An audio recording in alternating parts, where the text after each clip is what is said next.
Hello everyone, welcome to my channel.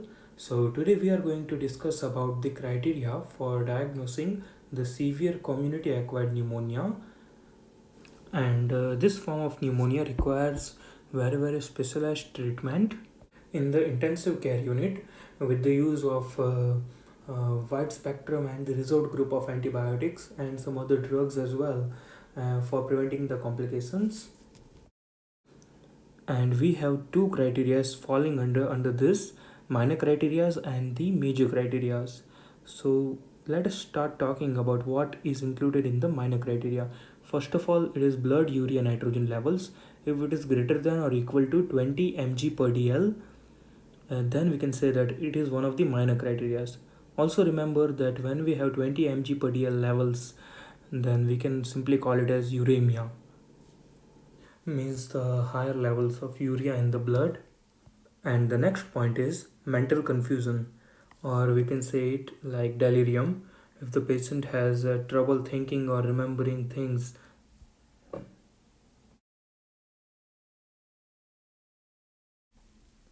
Now, say the guy has developed hypotension, but the hypotension in which we will require the aggressive fluid therapy for the resuscitation purposes, then it is also included under the minor criteria.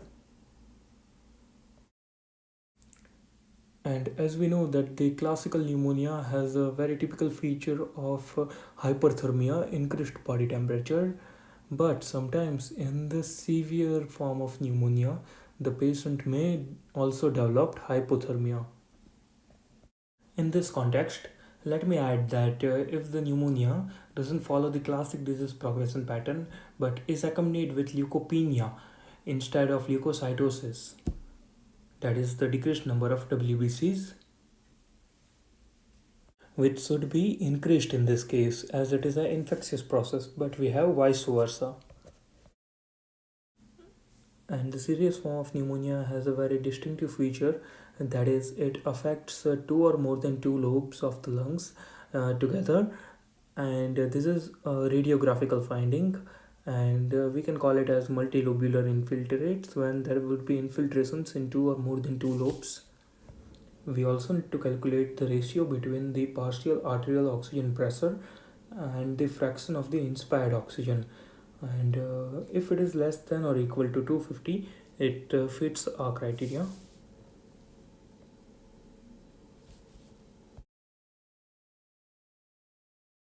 The patient with the severe form of pneumonia will also be severely tachypnoic, that is a very high respiratory rate. These things may also be accompanied along with thrombocytopenia.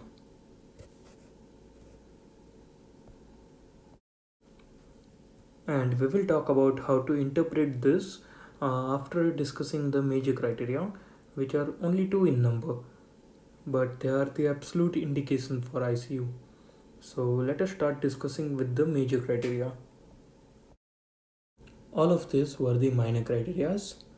Now let us talk about the major criterias, which are only two in number. In this, number one, if ever there is the need for establishing the invasive mechanical ventilation. Remember the word invasive mechanical ventilation. It is like, for example, placement of the endotracheal tube.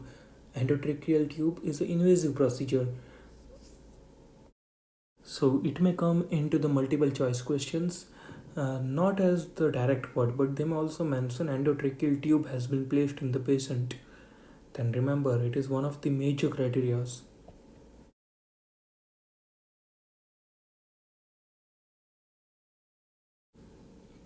Number two, say if the patient develops septic shock, but the septic shock which would require us to administer the vasopressor agents, then we can say that it is also one of the major criterias. So the septic shock with the need of vasopressors. It is very important to remember all these criterias when we are treating the patient with pneumonia. And so to finalize, let's talk about the interpretation. say if any one major criteria uh, out of the two which we listed above are positive. So let us write if any one major criteria is positive,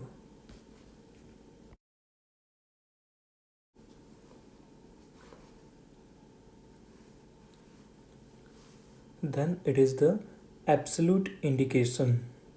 If any one major criteria is positive, then we can say it is the absolute indication for the treatment of the patient in a specialized critical care unit or intensive care unit. The patient must be promptly admissioned to the ICU department.